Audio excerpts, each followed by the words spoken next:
première étape du Tour de France et c'était un contre-la-montre par équipe. Jonas Vingegaard, il a frappé très très fort avec un temps avec 50 km/h de moyenne. Et là, vous, qu'est-ce que vous dites? Vous vous dites, putain, il a fait 50 km/h de moyenne avec un vélo de contre-la-montre de zinzin de l'espace. T'as l'impression qu'il vient tout droit des enfers, ce vélo de contre-la-montre. Et du coup, tu te dis, bah, pour ma course de cyclisme ou pour mon triathlon, pour mon prochain Ironman, je vais m'acheter le même vélo que lui pour tout détruire et faire 50 km/h de moyenne. Mais en fait, le truc, c'est que là, on va voir que pour des amateurs comme nous, bah, on va essayer de comprendre si c'est vraiment utile ou pas, en fait, d'investir dans un truc aussi énorme que un vélo de contre-la-montre à 15 000 balles. Vous voyez? Donc en fait, là je vais vous partager quelque chose de Vélo de Max. Donc c'est un mathématicien qui est très très bon dans l'entraînement, qui a une chaîne YouTube et du coup en fait qui a comparé un vélo aérodynamique et un vélo en fait pas aérodynamique. Du coup là vous voyez il y a un vélo ici vraiment très aérodynamique avec tout le cadre profilé et ici un vélo pas du tout aérodynamique. Et donc ce qu'il a fait, c'est que en fait c'est une étude de Cycling News, je vous mets tout en description comme ça vous saurez. Et en fait il compare ces deux vélos parce que là c'est la première étape du Tour de France, on va nous servir à toutes les sauces et à tous les repas le fait que les vélos depuis 2000 à aujourd'hui ils ont changé de manière considérable, mais en fait quand on regarde le poids il est limité en fait par le règlement, donc ils peuvent pas descendre plus bas, et après le seul truc qu'ils peuvent changer c'est le poids du bonhomme et le poids de l'aérodynamisme pour aller plus vite. Voilà. Donc là, je vous ai pas pris des vélos de contre-la-montre parce que, en fait, si on prend des vélos de contre-la-montre, c'est le même écart. C'est juste que là, je trouvais que c'était bien de montrer ces deux-là. Et du coup, en fait, il prend dans cette étude-là, qui est juste là, vous pourrez aller la lire, hein, parce que faut. L'objectif, en fait, quand je fais ces vidéos, en fait, c'est vraiment de vous donner les clés pour comprendre. Et en fait, pour pouvoir avoir votre avis et pour pouvoir penser par vous-même. Parce que le truc, c'est que si on fait que écouter en fait, les commentaires de la télé, et ben en fait, Tadej Pogacar, en fait, il va plus vite juste parce qu'il a un meilleur vélo et parce qu'il n'est pas très lourd. Voilà. Mais en réalité, c'est souvent des arguments pour cacher un peu de dopage et des techniques pas très catholiques. Du coup, dans cette étude, en fait, et du coup, en fait, le fait de lire les études, d'écouter des vidéos comme ça vous permet d'avoir les clés pour répondre déjà aux gens qui vous sortent ces arguments-là, et aussi en fait de comprendre les tenants et les aboutissants du cyclisme. Parce que déjà dans le cyclisme, il y a tellement d'argent. Si Bref, je vais pas rentrer dans le sujet du dopage parce que ça va être, on fera un épisode spécial, peut-être avec Vélo de Max parce qu'il en parle beaucoup, ou peut-être avec Vincent Foulonneau si ça vous intéresse. Donc dites-le moi en commentaire si vous voulez un épisode sur le dopage. Donc du coup, dans cette étude Cycling News, en fait, il compare donc deux types de vélos. En fait, un vélo Trek donc qui est pas l'entrée de gamme, mais c'est un très bon vélo de 2015, avec le même Trek, mais haut de gamme de 2015. Et il compare avec un autre vélo haut de gamme de 2025. Et donc là, en fait, ça, c'est le SCX. Donc le SCX, c'est la surface de traînée aérodynamique. Donc ça veut dire que la surface de traînée aérodynamique, c'est suivant la surface de l'objet. En fait, tu as un plus ou moins gros SCX. Voilà. Et du coup, pour un Superbike, tu as 0,34. Pour un Trek et Honda milieu de gamme, tu as 0,37 et pour un Trek et Honda, tu as 0,36. Ce qui veut dire que, en fait, quand tu as un SX qui passe, un SCX qui passe de 37 à 34, en fait, en réalité, sur une vitesse de 40 km/h, ok, le mec sur le vélo haut de gamme de 2024, il doit développer 282 watts. Alors que pour le Trek et Honda, il doit développer 304 watts. Donc ça veut dire qu'il y a un écart de seulement 22 watts entre un vélo de 2015 et un vélo de 2024. Ok. Donc on est d'accord que là, quand on regarde comme ça à 40 km/h, c'est significatif. Tout à fait. Là, je suis d'accord que 20 watts, c'est pas rien. Mais de 1, qui roule à 40 km/h ici? Il n'y a personne qui roule à 40 km/h en fait. C'est ça le problème. C'est que ça, c'est une étude, mais pour les pros en fait. 40 km/h. Nous, on roule pas à 40 km/h. En fait, si tu roules à 40 km/h, c'est. Imagine pendant ton triathlon, c'est pas tout le temps, et pendant ta course de cyclisme non plus.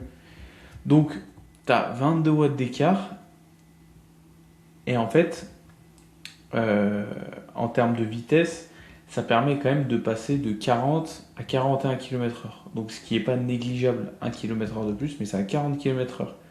Ok. Et si on extrapole ça, en fait, dans une montée, par exemple dans la montée de l'Alpe d'Huez, c'est ce qu'il a fait, et ben en fait, euh, on dit qu'on monte à peu près l'Alpe d'Huez, mais c'est encore là, c'est pour les pros, hein.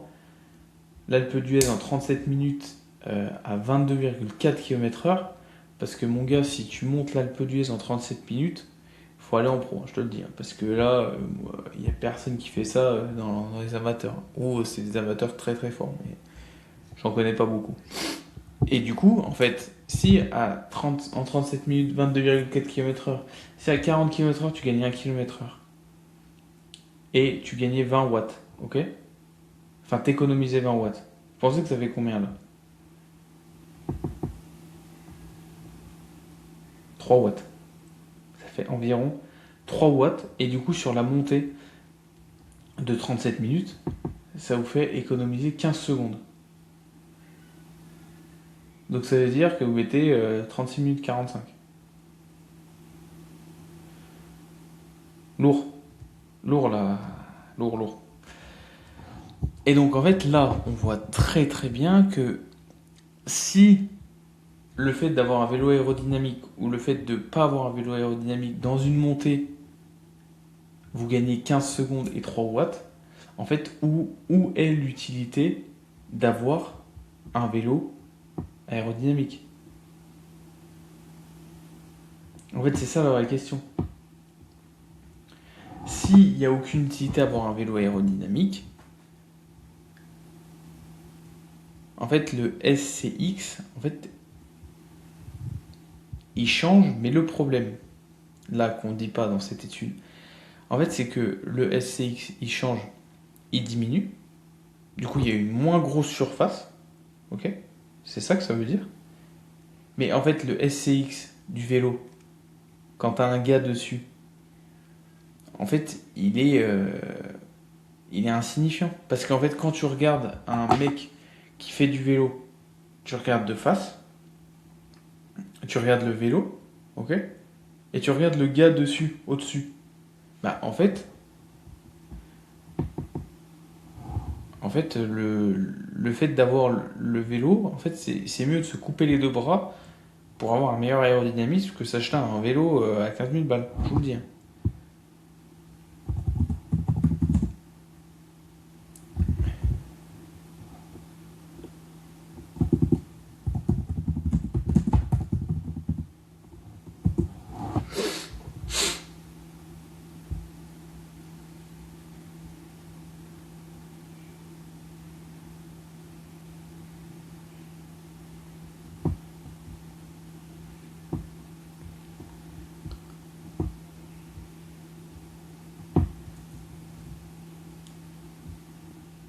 Donc vous voyez ici, je vous ai pris des photos donc, de posture de contre-la-montre.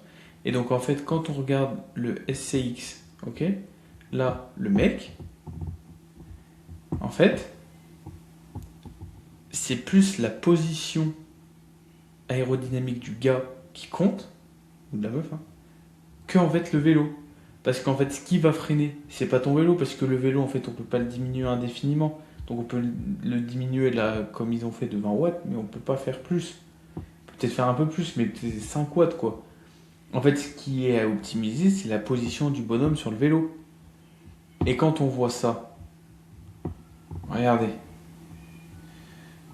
c'est noir, putain, ça bug. Oh.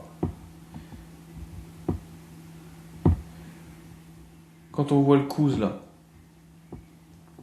vous voyez bien que, imaginez si c'est un mec là, parce que j'ai l'impression qu'il est un peu gros lui quand même. Si c'est un mec qui est plus petit, plus fin, vous voyez bien, qui arrive, qui a ça de moins d'épaule, et ben en fait, l'aérodynamisme est beaucoup mieux. Et du coup, il aura un SCX beaucoup plus faible. Et donc, il y a, pour l'aérodynamisme, en fait, tu as une partie, du coup, tu as le vélo.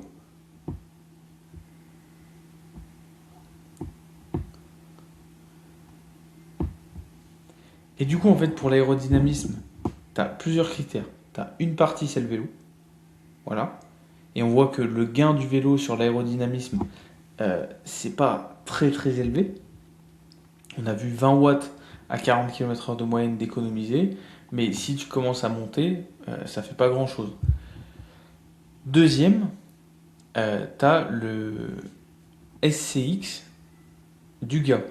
Donc en fait, plus le gars est fin, plus le gars est petit, et en fait, plus il a un coefficient de pénétration dans l'air qui est minime, et aussi une surface de traînée aérodynamique qui est plus petite. Et donc ça, le truc, c'est que on peut améliorer cette position aérodynamique de deux manières. Soit, de un, en fait, on fait une, une étude posturale pour en fait avoir une position aérodynamique beaucoup mieux.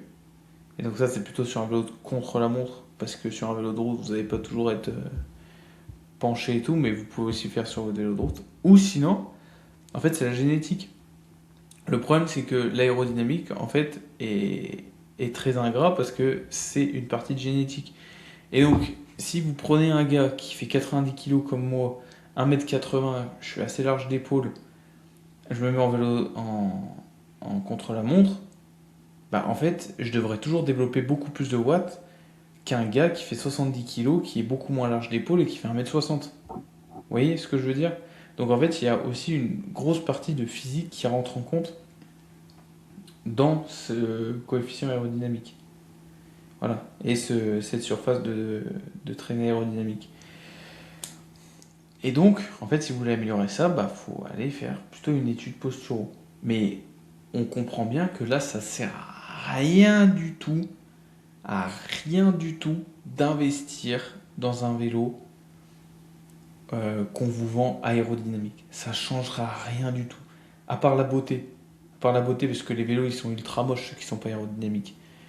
Je suis d'accord que quand le cadre il est profilé et tout, petite aile d'avion là, il est splendide le truc, je suis d'accord avec vous. Mais le seul truc pourquoi vous voulez acheter un vélo aérodynamique, c'est juste pour l'image. Ok. Donc, acheter un vélo aérodynamique, ça sert à rien. On a bien vu. 20 watts à 40 km/h de moyenne pour des amateurs comme nous, pas de zob. Mais par contre, c'est vrai que là, on regarde pour les pros. Oui, là oui, c'est ultra utile pour des pros. Si vous voulez mesurer de la perf, si vous voulez aller perfer, faire votre Ironman en moins de 9 heures, faire des étapes du tour à un super niveau, bah là oui, investissez. Mais faites attention où vous mettez votre argent quand même. Voilà. Donc tout ça pour dire que c'était la première étape du tour. Là, je vous ai pris en fait un, un cas d'école où on voit l'aérodynamisme par exemple, de Vingegaard. Et en fait, on essaye de le transposer du coup, pour que je puisse vous apprendre deux, trois trucs, et en fait que vous puissiez repartir de la vidéo avec des petites notions. Donc, si vous voulez un peu plus de notions comme ça, de petites vidéos, je vais aussi inviter des gens pour parler de dopage, pour parler de mécanique, de biomécanique, d'entraînement, tout ça pendant tout le tour, là, pour commenter un peu des étapes. Donc, dites-moi quel sujet vous intéresse le plus. Et aussi, premier lien en description, j'ai une newsletter où vous pouvez vous abonner et où je vous tiens au courant sur les avancées de la plateforme de formation, du coup, pour que vous puissiez développer pleinement vos plein potentiel sur l'entraînement aérobique. Et je vous tiens au courant aussi sur l'avancée de l'Embraman qu'on est en train de préparer. Voilà. Allez, ciao à tous, portez-vous bien et achetez pas de vélo aérodynamique.